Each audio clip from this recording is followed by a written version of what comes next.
Welcome to So You Want to Be a Geek, the podcast where we dive into the vibrant and ever-evolving world of geek culture. Whether you're a seasoned fan or just curious about what makes being a geek so special, join us as we explore everything from comics to movies, gaming, tech, sports, and everything in between. Each episode will bring you insights, interviews, and the latest news to fuel your passion and expand your horizons. So grab your favorite fandom and let's embark on this geeky adventure together. I'm Michael Canetti, and this is So You Want to Be a Geek.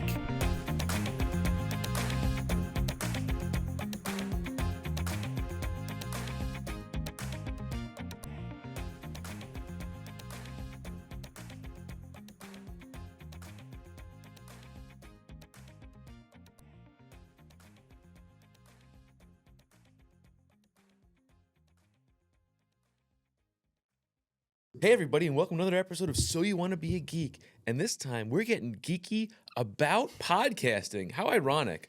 I'm sitting here with my old friend James Calandrino. We're here at LI Creator Studios in Bohemia, Long Island. Hey James, how are you? I'm doing pretty well. How are you? What kind of software do you use to edit the content? So I as a videographer, prefer DaVinci. I think it's just a better program when it comes to like color correction and things like that.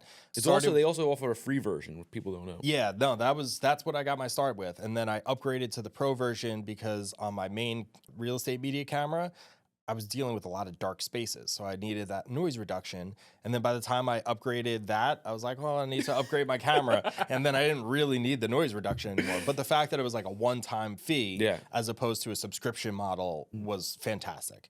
Now, as far as like the studio goes, I tend to edit in Premiere because I'm not shooting everything in log footage like I am with real estate. I don't need the highs and the lows. I'm not trying to expose one thing versus the other. So now with this setup, I could keep it as very simple. It's like shot in Cine, so it's nice and easy. Load that right in. I don't have to do really any color correction outside of like maybe some tonality, but that's where these lights kind of come in. Everything is at the same temperature. Right. They're all balanced correctly. The temperature on each one of the cameras is all set throughout, so I really don't have to do that much as far as color. If you do everything right the first time and set it up ahead of time, it makes it so much easier. Now, when it comes to the editing side of it, do you guys also create bumpers and intros and outros if somebody wanted to? So we have an option where it's like a one-time fee where you can come in, we'll do it, we'll give you a headshot, we'll do custom intro, custom outro, and that's just like a one-time thing where it's $1,000, just boom, done. Now you have it. Now you have that media. You have that media forever. You can Yep. use whatever you want. Yeah, exactly. You can do that before every episode. If you want to just do like a shortened version, we can come up with a shortened version. So it's really, like I said, kind of customized for everybody, but we have the knowledge of doing all these things. And I come from the marketing realm where now I'm not just doing it for you. Right. It's here's how we make it better. Yeah. What is your goal with this? Are you trying to do a weekly show, or are you trying to do what I call a fake podcast, where it's like you're not trying to do a weekly thing, but like you, say a real estate agent, two real estate agents come in, they could sit and have a conversation and talk about market insights. The industry, they could talk about the industry or talk about their like nightmare clients. Some people are into that. Yeah. Or you can come in with a mortgage broker, and it doesn't have to be a weekly show. You're not going to try and put it up on Spotify and have this, but for every episode, you're going to get at least 7 to 10 clips of something insightful that somebody is saying or something that you're trying to cater to your audience. And boom, now you have that social media clip right from there. Yeah. And we can cut those clips out. We can add captions to them, give them to you and say, here you go, silver platter. And true. We try to make it as easy as possible to make as much content as possible. Now, I also just had a totally different thought. Like, theoretically, if you have a small business and you want to come in a professional studio and make commercials, either for social or for television, you could come here and do that too. Yep. 100%. You have a green screen set up. You could throw and put the logo of your company, whatever, right behind it. It's super easy, and it's just a matter of telling you guys what they want to do, and you set up for. They walk in. Hi, I'm so and so from Bob's Discount, whatever, and yada yada yada.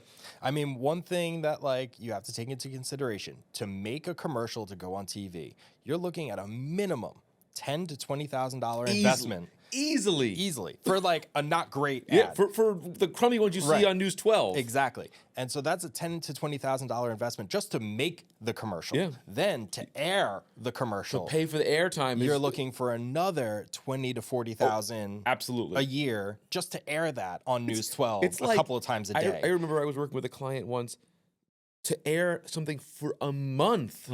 Was like $8,000 for a 30-second drop in the middle of the day on News 12 only. Yeah. Like right behind like Seinfeld and Friends running on repeat on Pix 11 or whatever.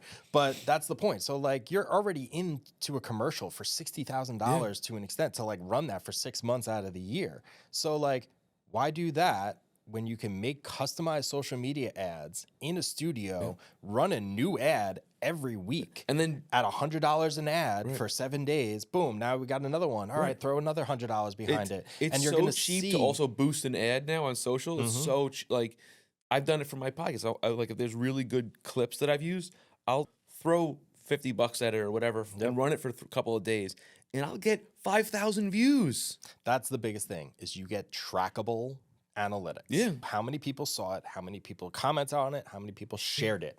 Yeah. And even if you can't see who they shared it to, it still got shared. Yeah. And when you see a TV commercial, you don't know who you're reaching. Yeah. If somebody gives you a phone call and they're like, oh, I saw your commercial and I wanted to do blah, blah, blah, blah, blah. Right. But like, how often do people say where they found you? Right. If you get an Instagram DM right after you throw out a sponsored ad, now they reached out to you because you sponsored that ad on Instagram. There's also the mindset of like everybody's got a camera in their pocket, right?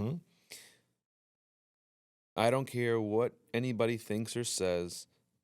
This cannot compare to the cinema cameras.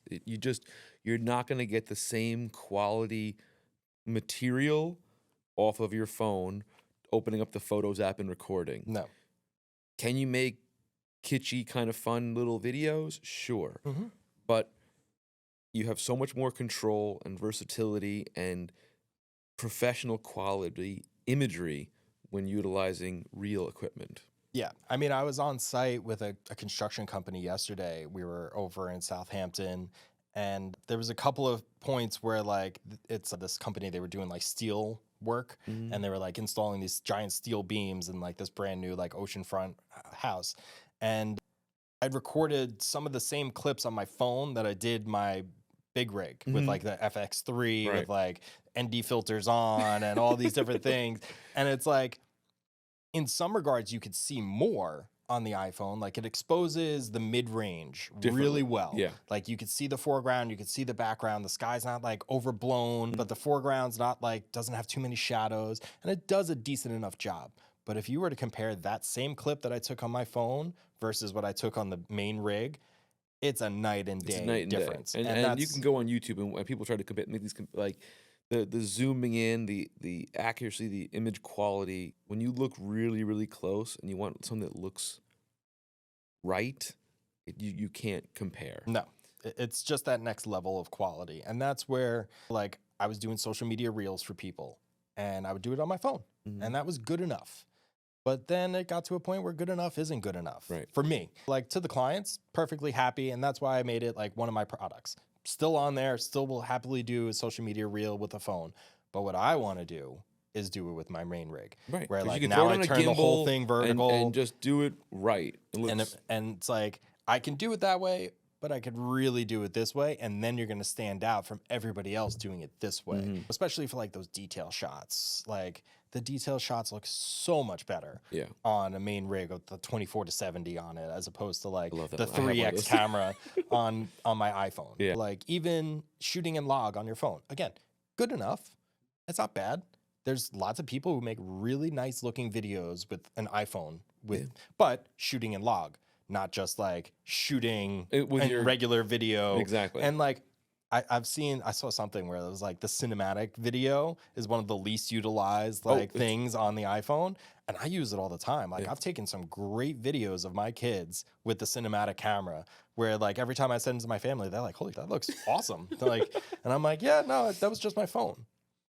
It's also like the principles that go into it of like knowing where to hold the camera and how to use the light and all these different things that coming back to this studio, as a business owner, you don't need to know. Right. You just want to get people in the door. Yeah. You just want to get more business. You want to get more sales.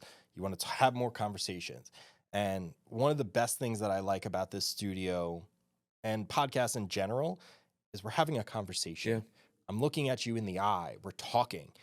I'm not looking at my phone. Right. I'm not distracted. Doesn't matter what clients are waiting or who's outside or anything like that. Like, when do you have an hour and a half conversation? Almost never. With anymore. one person? Right. Never.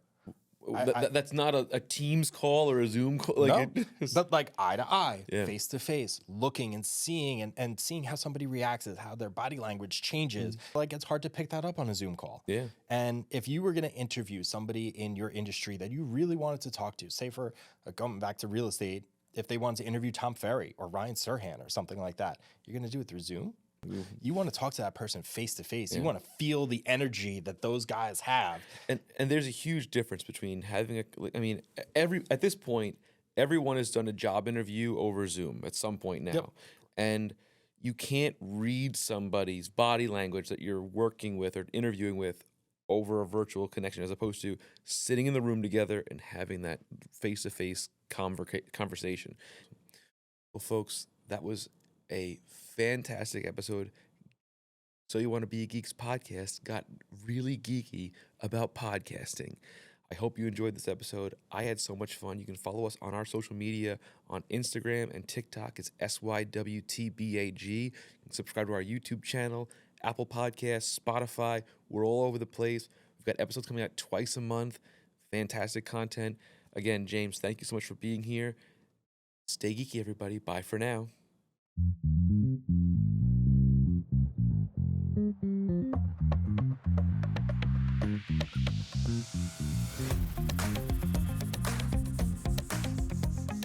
Thanks for tuning into this episode of So You Want to Be a Geek. We'd like to thank the Geekster Media Network. I'm Michael Canetti. I'm your host, producer, and editor. We hope you enjoyed the journey into geekdom as much as we did. Don't forget to subscribe, rate, and leave a review on your favorite podcast platform. Follow us on Instagram and TikTok at Switbag for updates, behind-the-scenes content, and more geeky goodness. Have a topic you'd like us to discuss or a guest you'd like to hear from?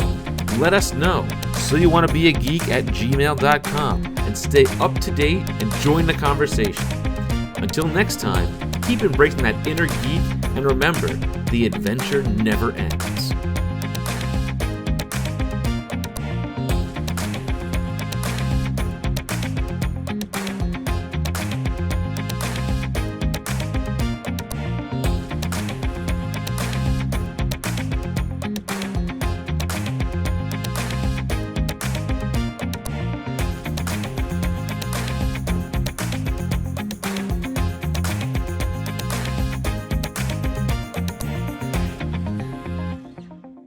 This has been a Geekster Media production.